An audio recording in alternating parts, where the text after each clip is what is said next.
It's working? Okay, great. So welcome everybody, and thank you for attending. Looks like we have a full house here, so we'll try to get some more seats in here as quickly as we can.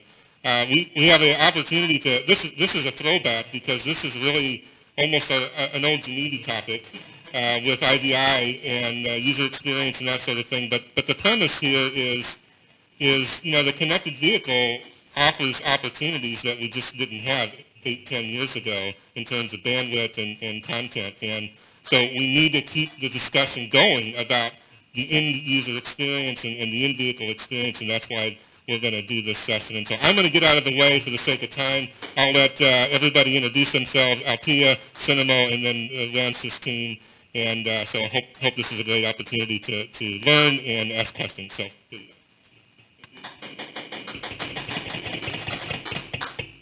Okay, so I'll start. Just quick introduction. My name is Phillip Michel. I'm a solution architect with Altia and taking care for our customers in Europe, mainly automotive customers, but also customers outside the automotive sector.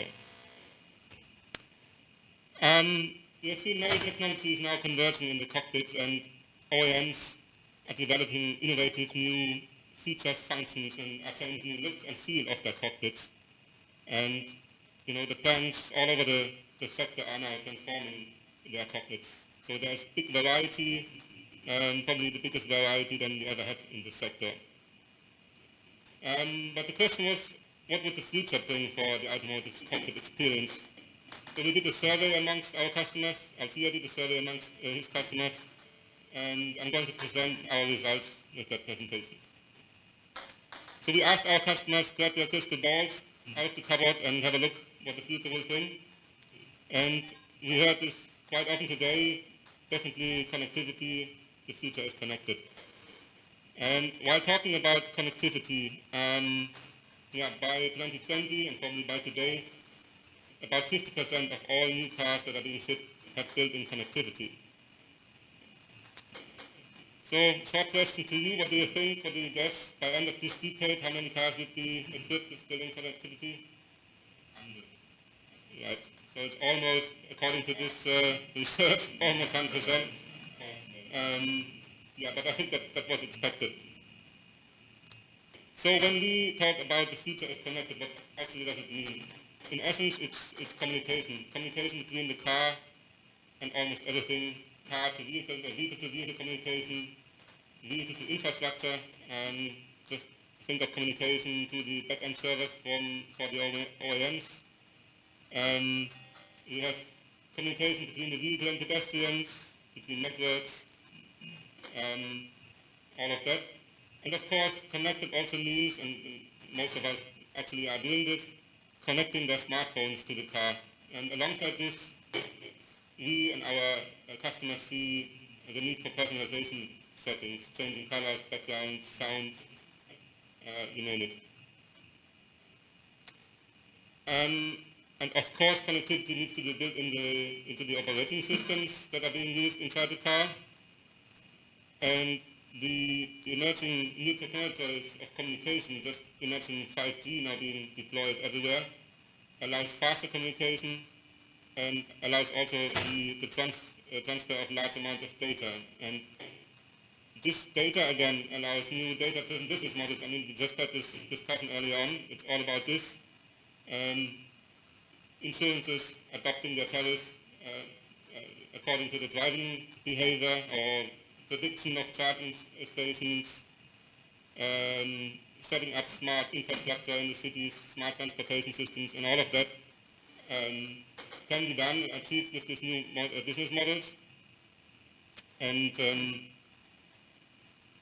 but it's not only about the car or the vehicle being connected, it's also about the development and design teams being connected. And of course, for that they need applications, tools that allow these connected collaboration.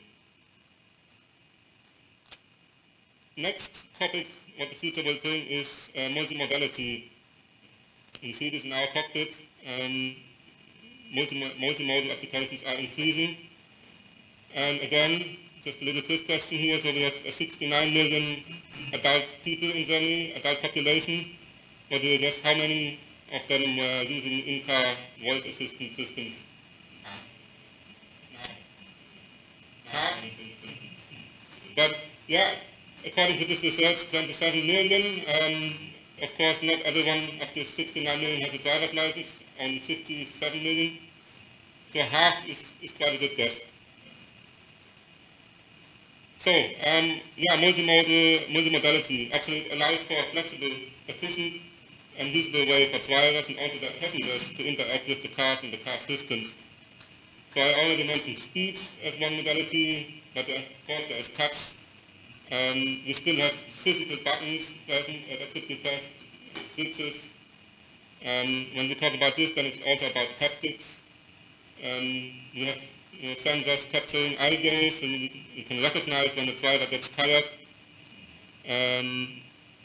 We have algorithms to detect facial expressions, and we talked about this happy dog. Probably it's also the happy driver.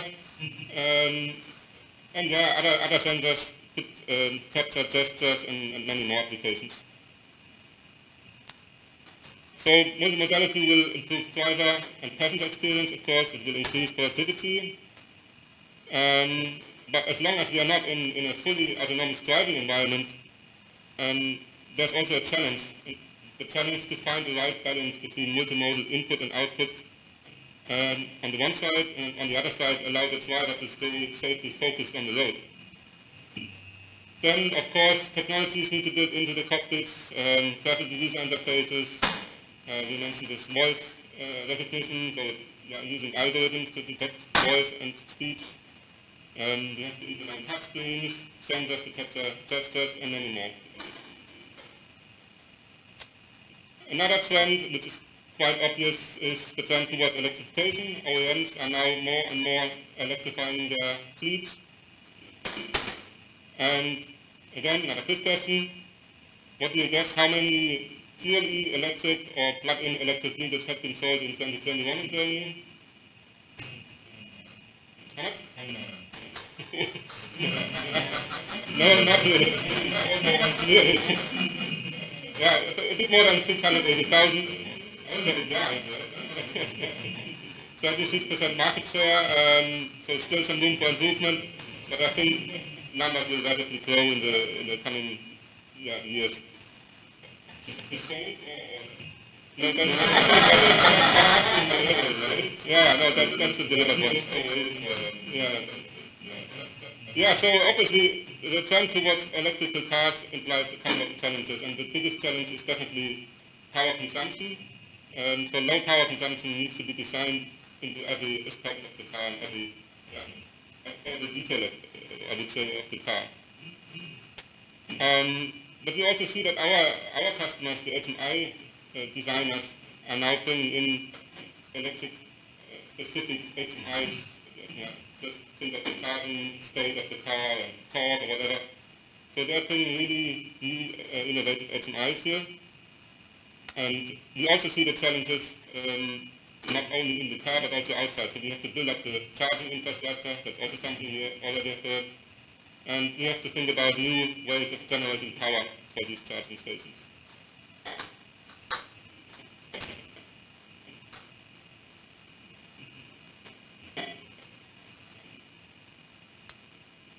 Yeah, one big trend that our customers see, and I think the article here, is autonomous driving. So it's clear that the future of the automotive world is moving towards more or less fully autonomous driving. So looking at this picture, it's a rather, it's a more look into the future. But when we look in the past, what do you guess, when was the first autonomous vehicle developed? Any ideas? Fast and Furious, yeah. 3,000 years ago. Okay, I don't have to pick that example, but a different one. Excuse me, it seems like the font has been. Anyhow, it's a Japanese company called Tsukuba Mechanical, and in 1977 they developed this passenger vehicle which could recognize the street markings while driving at 20 miles per hour. Today, no one is really excited, but given the fact that this is more than 40 years ago and just using two cameras, not too bad. Yeah, so future is autonomous. Still, the biggest and most important is safety and reliability. And this also has, of course, an impact on the HMIs that are being used in this car. But because there are still elements of the HMI which are mission critical and which cannot and should not fail, of course. So we need specific software that detects these failures, and we make also use of the chips that are controlling the classical user interfaces, because they have built-in features to allow comparison of what is actually being displayed and what should be displayed. Altia Safety Monitor is, for example, one software solution that makes use of this and fulfills these requirements. Yeah, then another trend, and I think that's also something we heard, is the trend towards flexibility. So in the past, functions, electronics, development processes have been rather fixed, predefined, whereas today everything is more flexible, more dynamic. So what it means to have no flexibility and be dependent on just some electronic parts. So as this example, I'm not sure who of you still know Nintendo games and Nintendo games Zelda 2, but in fact, that game was delayed due to a chip shortage. To be honest, I was not aware, but anyone knows when this was? It was in the 80s. Yeah, correct, 1988. So there was a chip famine regarding SRAM memory, and that caused a delay of that Nintendo game. I found this quite interesting, given the fact that today we're also having issues with the supply chains and chips not being delivered. Yeah, just said, for COVID-19 and the disruption of the supply chains had a tremendous impact on the automotive industry. I mean, there's no question about it. So some OEMs even had to stop temporarily the production of cars. Others decided to deliver cars without some features just to get cars out of the door. And that's why some automotive HMI developers really now start to rethink the way they design the HMIs and to become more hardware independent, to gain this flexibility. And in the same way, the tool providers need to implement flexibility. For example, providing software on a subscription base where customers can decide for how long and when they use the software. And finally, and that's also something we heard, the end users, end consumers of cars are looking for more flexibility. So they are not buying the cars anymore, they're renting them, leasing them, using car sharing. And finally, for us as a graphic user interface company, the biggest topic is the features on displays. So we see displays increasing in the cars. Just think of climate controls, for example, where you have had physical knobs and switches in the past. We now have a touch screen to control the climate. Or think of the rear mirror.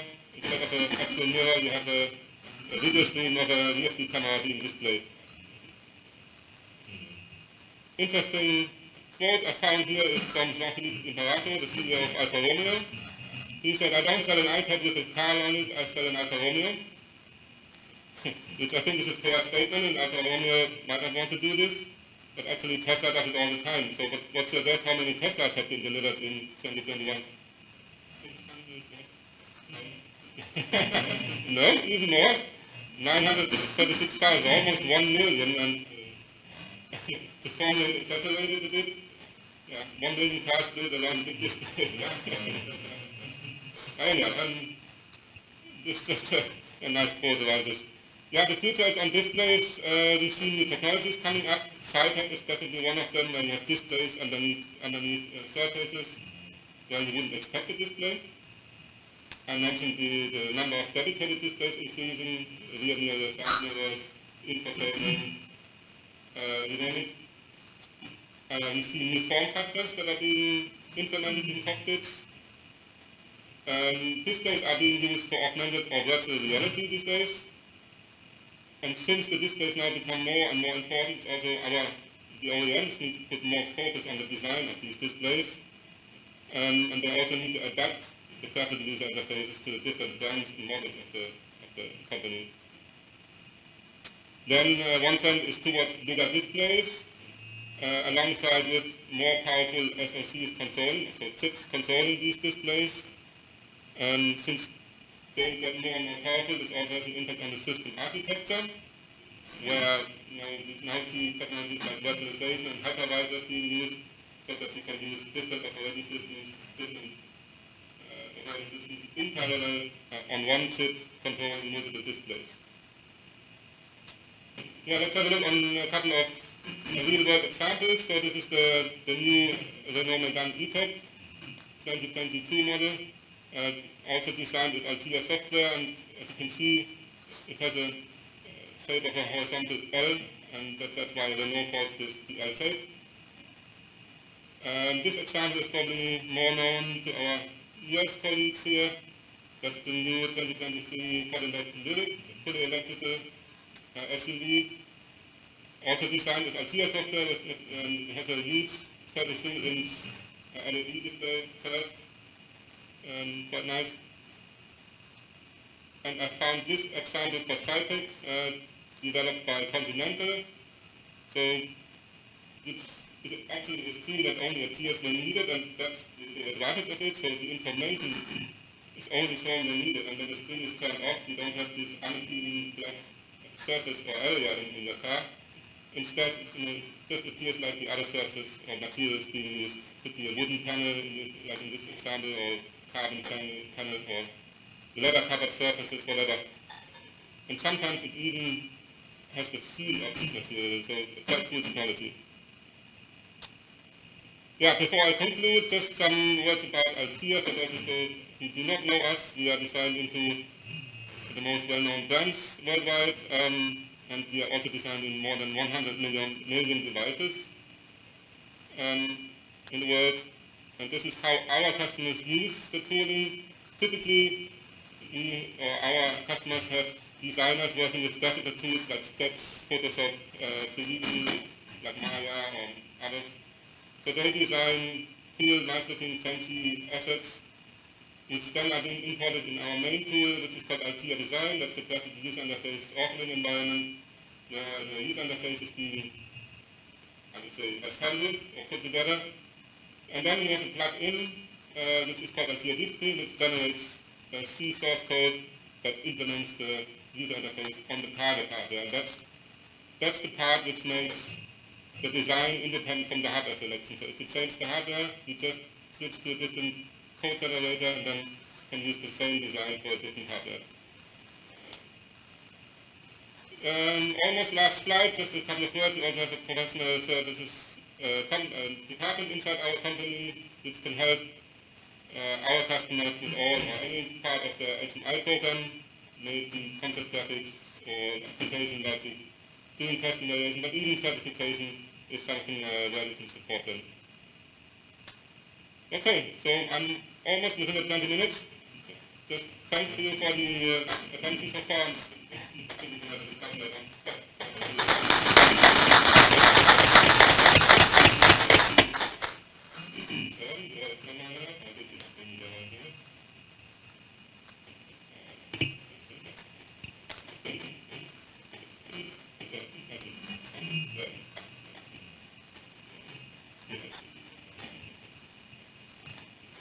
To press something to get this screen down?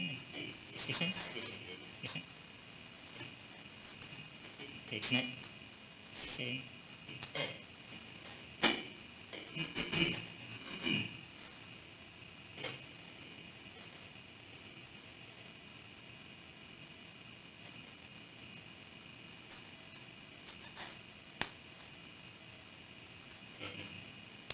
Okay. Okay.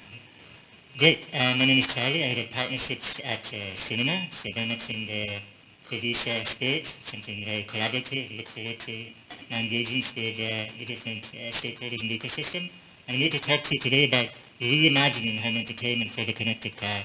And I've chosen the word very wisely because we believe it is a reimagining. Altia already touched on many of the unique aspects that the car environment brings, you have this multimodal input environment, you have these different screens, different form factors that only exist in the car, and a car is an environment where you can have a driver, passengers, any combination, and many different expectations from the people that are in the car as to what the entertainment should be during the ride. So Cinema has been in the business since 2008, and what we do is we create infotainment middleware. And what we've really seen is that the entertainment options have simply exploded over the years. In the end, regardless of what the source of the content is, you need to have a media engine that can decode the content. It has to decode it in high performance, it has to work on the target, it has to be a delightful experience. And then there are different media sources. So initially, the media source of choice was people bringing in their own content into the car. So files and USB drives, for example, SD cards, etc. Then phones started being connected, where the content was residing on the phone, and you were playing back that content over the phone. Discs were a thing for a while, so one of our first projects actually was bringing Blu-ray technology into the car for premium bands. There are different broadcasting standards that also need to be decoded and handled in the car. We saw the proliferation of projection modes, and today essentially Android Auto and CarPlay are must-have features and really influence the buying decision of consumers today when they choose their new car model. Newer forms of integration came with the proliferation of streaming services. It started with music, where music streaming became the de facto way of accessing your content in the car, and those services needed to be integrated, either natively via applications or via browser-based integrations. This applies to audio, video, and now also beginning is the concept of games, where cloud gaming is just offering a new possibility to enjoy a gaming experience inside the car. The point is that you need to have a really configurable and modular solution to really build the entertainment experience that you want for your consumers. And the uniqueness of the car is that you have screens, more and more screens, the screens are getting bigger. What essentially was, from an entertainment perspective, a center screen-driven experience has now expanded to more and more cars having front passenger displays.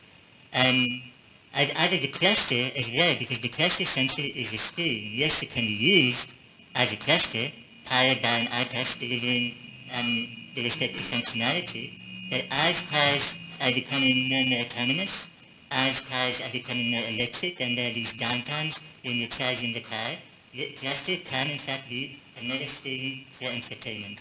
And then of course we have the rear seat entertainment options, which used to be built in, used to be a very expensive option, but the opportunity you have today is to just bring in your personal devices, smartphones and tablets, and extend the entertainment screens of your car via these built-in devices. So the considerations and requirements to have this sort of modern entertainment system are that you have to deploy components on multiple units in the car, or you create SDKs that can be embedded in companion apps that then the car OEM makes available to their consumers.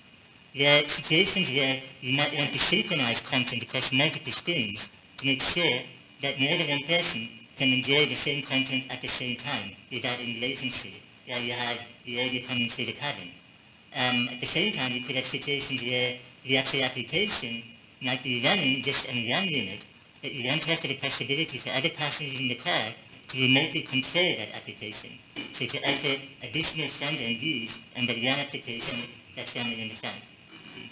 And then, thinking things further, there's this concept of creating audio and video zones.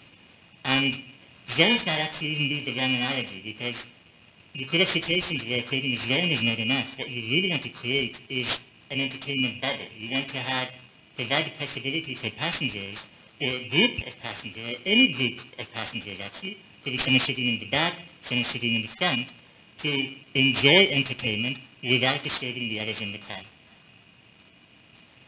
One question to ask is, well, is Android Automotive the answer to all these problems? Obviously, Android Automotive and Android is shown on mobile devices. How many boxes can be ticked when it comes to entertainment? And yes, Android Automotive comes with plenty of services. You have the assistants that were already mentioned before. Oops. You have the systems, navigation, you have the over-the-air update functionality, which is critical to keep applications up to date. In one of yesterday's presentations, the cadence was mentioned as one of the factors that really show what applications are being used by consumers and what applications are being adapted, so that's a critical point. You can bring in app stores, there are various app store solutions out there, payment systems, etc. And the Automotive OS comes with many applications that have been developed by ISVs that can address many use cases. And it comes with a proposed user experience. Now, having said that, the user experience is very driver-centric. The apps that we're seeing today when it comes to entertainment are primarily audio-focused. So we see an opportunity to enhance what Android Automotive brings to the table by offering multi-screen entertainment solutions, by offering video-on-demand solutions, bringing in premium audio solutions, codecs, video codecs that are not supported out of the box by Android Automotive, but that are still used and known by consumers in their other devices, be it at home or on the go. And you also have what I've called here competing tech.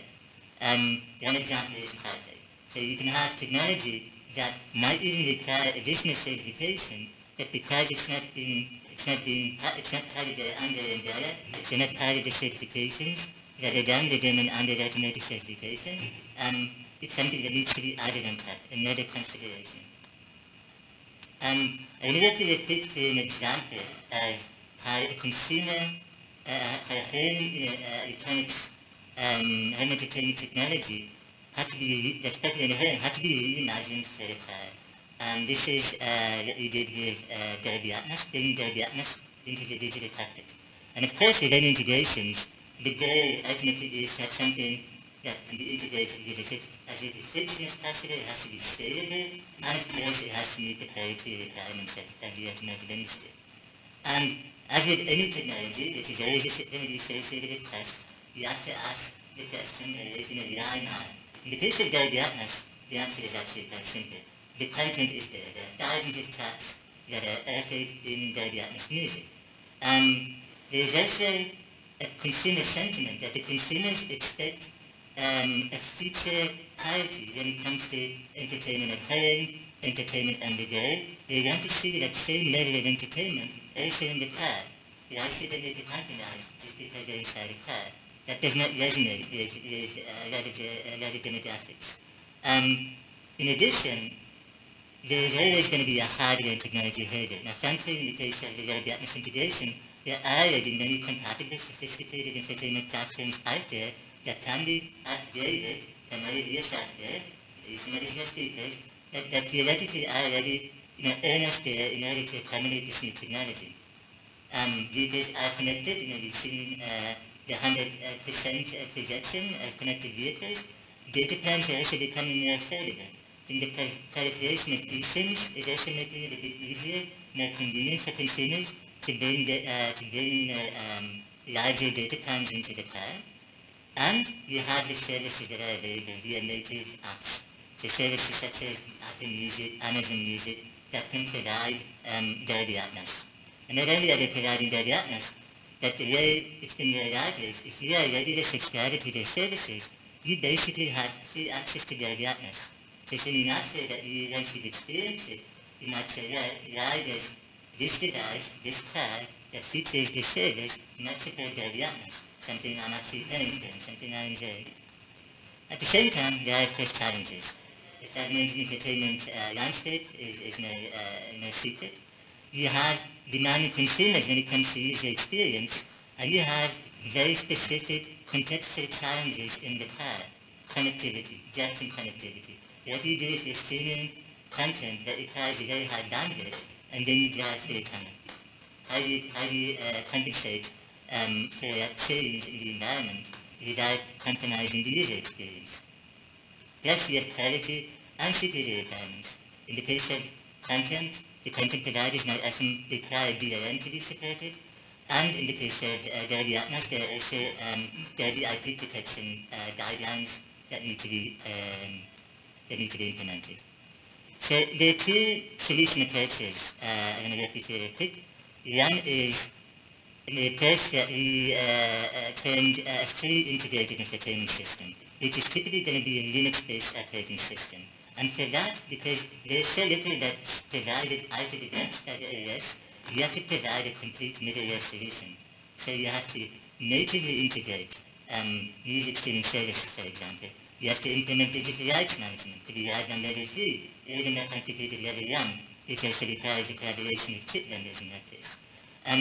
You have various optimizations for the infotainment use in the car.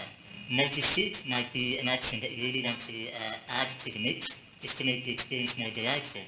You have to optimize the integration of the actual codec to make sure that it runs very well on the actual target. And then you have to take care of the protection guidelines I already mentioned. The other approach, which is more for app-based infotainment systems, which are almost always going to be Android-based OS, although there might be other players joining the market very soon. There have been various announcements around the CES timeframe. And there you basically start off with content apps. So these apps are either going to be the official content app that's been created by the content provider, or a supplier might need to build that app for the OEM for the deployment in the car. Again, you're going to have multi-seat as an optional added feature you might want to bring to the solution. The media codec in this case is going to be a system-level codec running on Android Automotive. By being on the system level, any application that can output Dolby Atmos can basically tap into that codec via the Android architecture, and you also have to take care of the IP protection. Now, talking about an experience is nothing like experiencing the experience, and we're actually here with Dolby, who's brought a demo card. If anybody's interested in experiencing 3D audio, Dolby Atmos in the car, I really encourage you to do so. Folks from Dolby and Cinema are here. Schedule a listening session. It's downstairs in the parking lot. You will not want to go back to stereo once you've experienced Dolby Atmos. Now, of course, we've seen futures electric, futures autonomous, more screens are coming, and it's no secret that the in-car entertainment experience is a true buying decision. And we see this reflected by the OEMs deciding on how to equip their future infotainment systems. This research was done by ABI, and they're basically showing how from 2024, you really see the use case of in-car video on demand exploding. It's really going to go through the roof. And the reasons are EV charging is 30 to 60 minutes of time that needs to be made enjoyable, doable for the driver and the passengers. More and more, autonomous driving situations where for a certain period of time you could end up being able to use your cluster as a screen to catch up on the shows that you've missed. And it's a phenomenon that's really global. It's nothing that's region specific. This is a trend, and by the numbers you can see that in-car VOD is really going to trickle down to the mass market, to volume models. So it's very, very exciting. And while this is the future, there are many things happening already today. And there's recently been a number of headlines being made where new cars are launched into the market, and the headline actually talks about the infotainment experience. This is the case with the Jeep Grand Wagoneer, where the buzz was around bringing Fire TV into the car. By bringing Fire TV into the car, one of the big problems of how to bring Disney Plus, for example, or premium DVD services into the car was solved by bringing devices that run on OS that already have these apps natively installed. This was done via rear seat tablets that are running FireOS in the car. But actually the car itself has 7 screens. You have other screens in the front running entirely different OSs. So one of the challenges was, it's great if someone in the rear seat can enjoy Disney Plus, but what should the other passengers do? What should the passenger in front do? What should the driver do when the car is being charged? So this allowed Cinemo to step in and basically provide a synchronizing technology, allowing you to mirror content from one tablet to the other so the rear seat passengers can enjoy the same experience, or to bring even that content to the front so that everybody in the car can enjoy the same experience enjoy videos, and even games in the car. So obviously you need a very low latency protocol in order to do that. And you need to monitor input as well. So it's not just about knowing content, but making sure that you can monitor input from other screens so that all the passengers can basically interact with the application. Obviously you need some sort of a permissions control as well, and this is then a level for a layer for the driver, where the driver can then decide, okay, I only have kids in the back, I just basically want to push content for them, I don't want them to touch anything. So those are all things that considerations that need to be made to really provide a solution for the car. So what is really the best analogy for this in-car entertainment experience? Is it the smartphone on wheels? Is it the fourth screen, the living room on wheels, a home theater on wheels? There's some truth to all of these headlines, but the car really is so much more. This unique situation of, yes, it can be one living room, but each seat could decide to want to be its own living room and not want to disturb the others. There could be multiple living rooms, row 1, row 2, row 3. There could be situations in the future where maybe the interior of the car, the cabin, is actually going to transform, is going to change. We already introduced the concept of sci-tech earlier. There could be also situations where surfaces move and are combined to create larger surfaces, to create some sort of video experience. So it's a very exciting future. The sky is really the limit, and there's so many things that we haven't even started fully considering yet. When you look at some of the AR possibilities, VR possibilities, how do you reimagine, how do you translate those experiences for the car situation? How do you make it all hyper-personalized and hyper-contextual? So there's a lot of room for great innovation. I'm really looking forward to driving one of those cars in the future. And it's a very, very collaborative endeavor. So we look forward to working with you to together build these really delightful experiences. Thank you.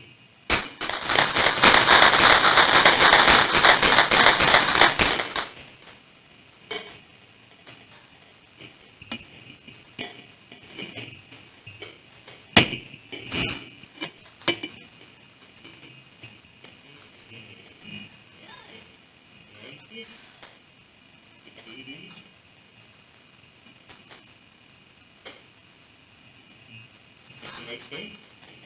Yes, just correct. Thank you. You're welcome. Hello everybody. We are a larger crowd. My name is Violin. This is my colleague Daniel, and this is Klaus from Altia. We brand ourselves Ramses and not the BMW group because we don't want to advertise BMW today. Instead, we want to present to you the open source solution that we created over the past several years together with our partner Altia. Alright. Back in 2018, we originally open sourced Ramses, our in-house solution to do 3D rendering. In the car, the main feature of Ramses is its capabilities to do remote rendering. Here on these two shots, the middle parts inside the instrument cluster are coming from a different screen, but not as a video stream as you might expect, but rather as a 3D scene, which is integrated in the rest of the instrument cluster. So basically you have 3D content coming from another device and mixed together with the rest of the UI here. Fast forward 4 years later, 2022, those are screenshots from the current generations BMW cars. They are still fully powered by Ramses. The reason why we kept using Ramses over the years instead of switching to other open source solutions or using their proprietary ones is because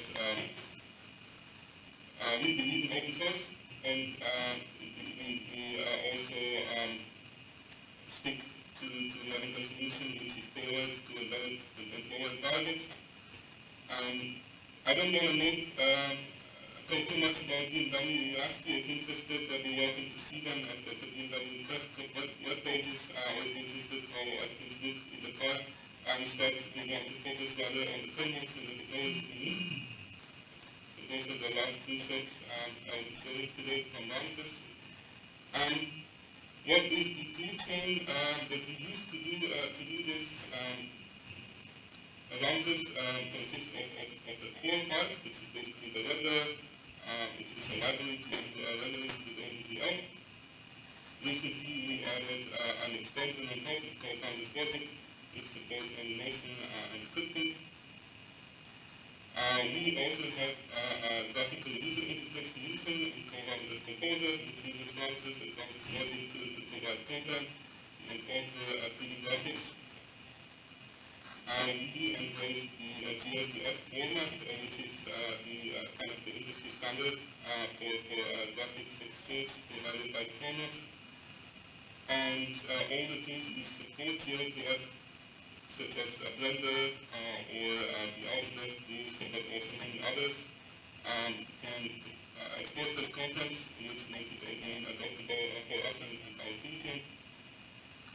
Last but not least, we have planned a customization option based on Python, which would allow to customize these whole data export viewport set from other tools, so that it would make it easier to adopt our tool chain also for other ecosystems and improve interoperability. Short note on the Ramses logic, that's one of the new components that we developed over the past years. It's based on Lua, it's another industry standard for scripting, and we use it to provide more complex logic and UI interaction, but also for animation. Why Lua? Because it's very fast, it runs on embedded hardware really well, it's easy to learn, there's lots of existing content which can be reused, and it's also quite easy to extend with custom functionality.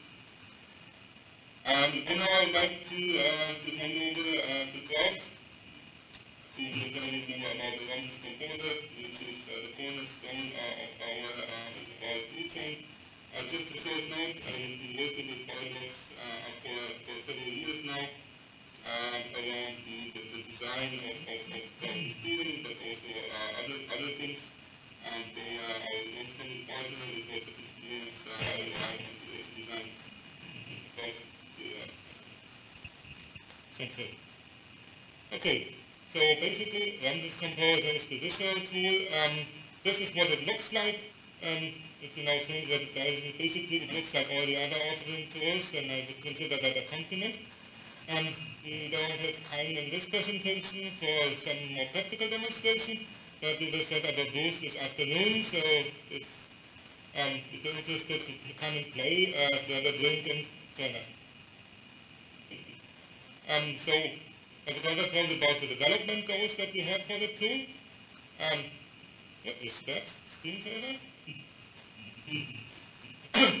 So first, it was to be able to develop visual assets rapidly in a modern and visual style. And it's basically, there's only one engine, so on the desktop in the editor and on the embedded target you have exactly the same engine. So what you see in the tool should be exactly what you get, provided no weird drivers or things like that. And it was also intended as a platform to bring developers, technical artists, and designers together. It basically does live updates of all the changes, assets, scripts, shaders. So it's a platform where you can quickly change things, sit with the designers, and do visual improvements very early in the development process before you even get close to a tiny happen.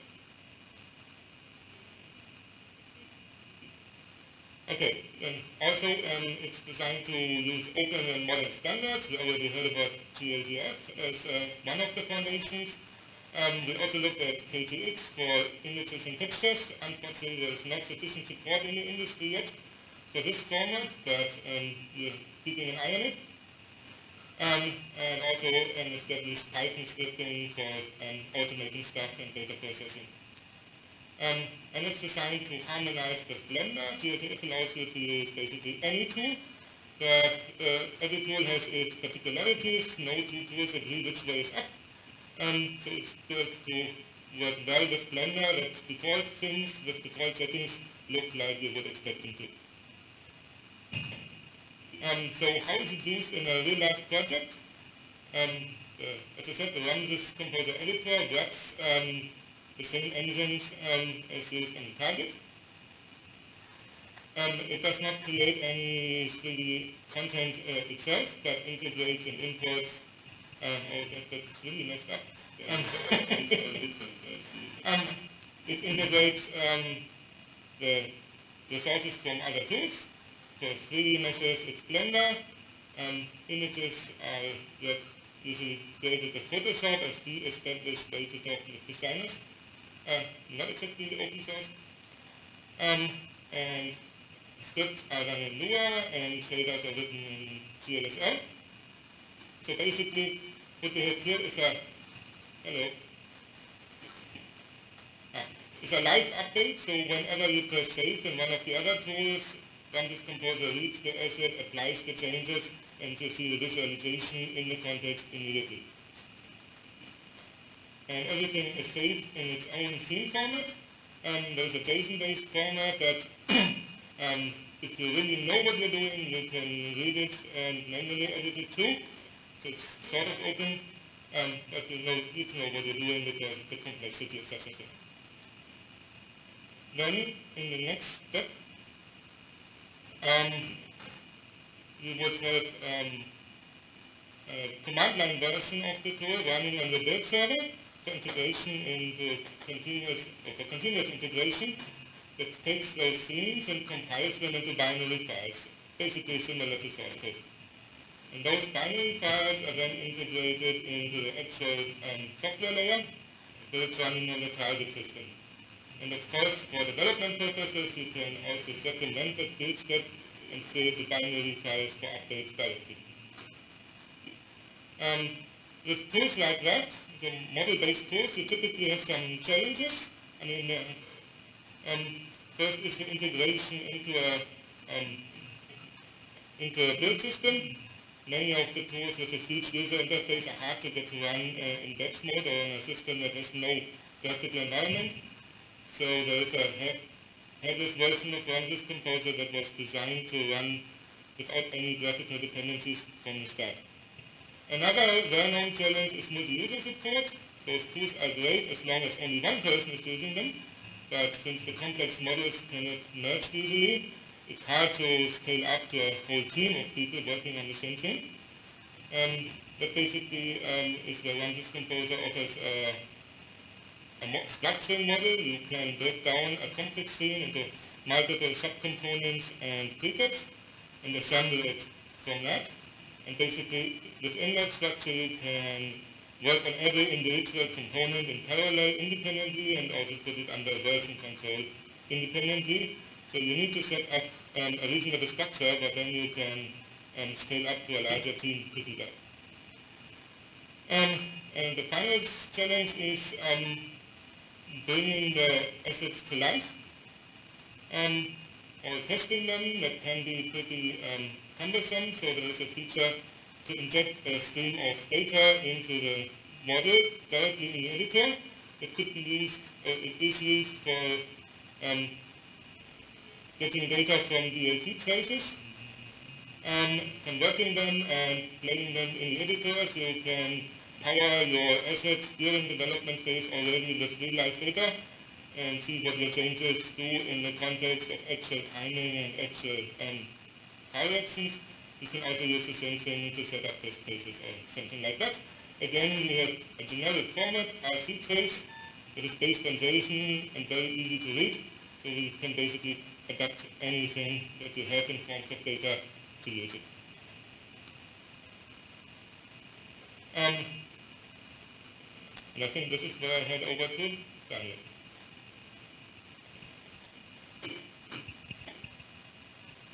So we support different platforms for Ramses, like Windows, Linux, and also Integrity.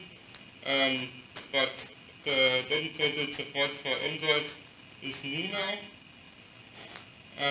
So the Ramses libs are C++ libs, and you can use them on Android, but you have to make some adaptations in your application.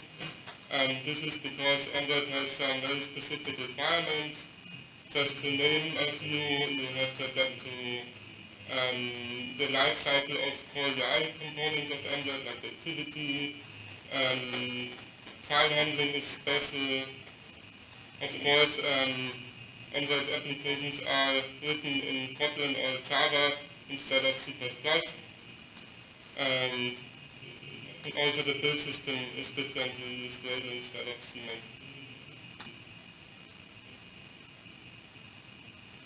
So to enable an Android developer to use launches to develop his application, we provide a standard Android package with launches, which contains the native libraries on the one side and Java and Kotlin bindings on the other side that make things easier for the developer. So they help with threading and file handling and the requirements I mentioned earlier, for example. So here you can see how easy it is to include this launches package in your app. It's just one line of dependency you have to add. And if you really want to know how you can write an application using branches, I would recommend to you looking at our sample app. It's a free and open source repo on GitHub. You can either just download the app from the releases section and install it on the phone and play around with it, or you can also choose to build it yourself, just follow the instructions in the README. Or if you want, you can join us at our demo table later.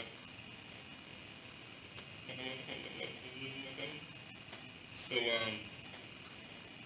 probably a lot of you have the question, why do you do this?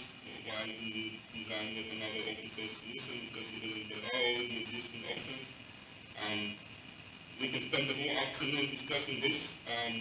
But since we are approaching lunchtime and we don't want to go back on food with technical topics, I'm just going to say that we are constantly monitoring those solutions.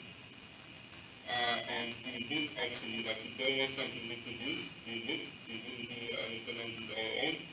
But even today, 2022, we couldn't find an open source and free-to-use solution which fulfills the automotive requirements that we kind of depend on here in BMW, but we assume also other OEMs do, such as, I think many of them were already mentioned, hardware independence, the ability to switch between hardware based on chip availability, things like exotic compilers or safe OS, efficient logging.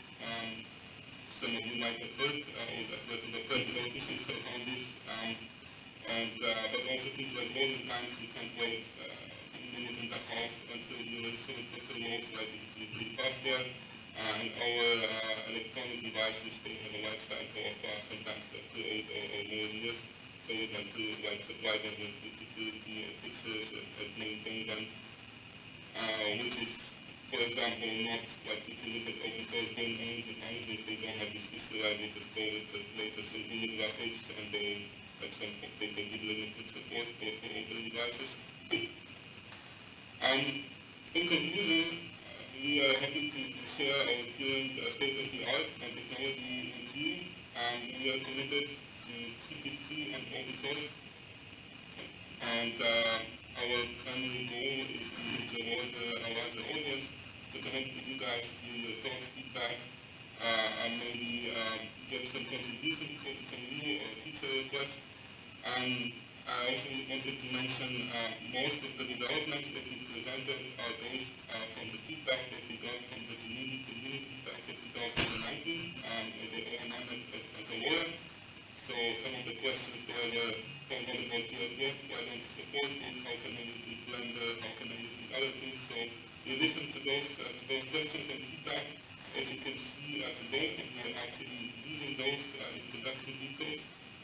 Those are 4 to 5 years of BMW products, which are all based on this open source technology, so it's pretty mature, as you can imagine. So we are here again, eager to hear the feedback, and yeah, thanks. Thank you for your attention. I'm going to leave the last slide here with more materials. If you're interested, our entry point is on the 3D.org webpage. You will find links there to all the other depositors of video and other things. Thanks so much.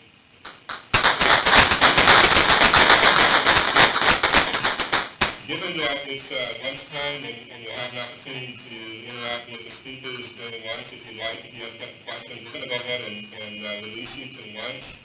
And but feel free to tackle the speakers before lunch or during or whatever. And great presentations. Thank you all three organizations for participating, and hopefully it was valuable to you as an audience. And the lunch is straight across in the corner in the restaurant. It starts in 4 minutes. So take your time.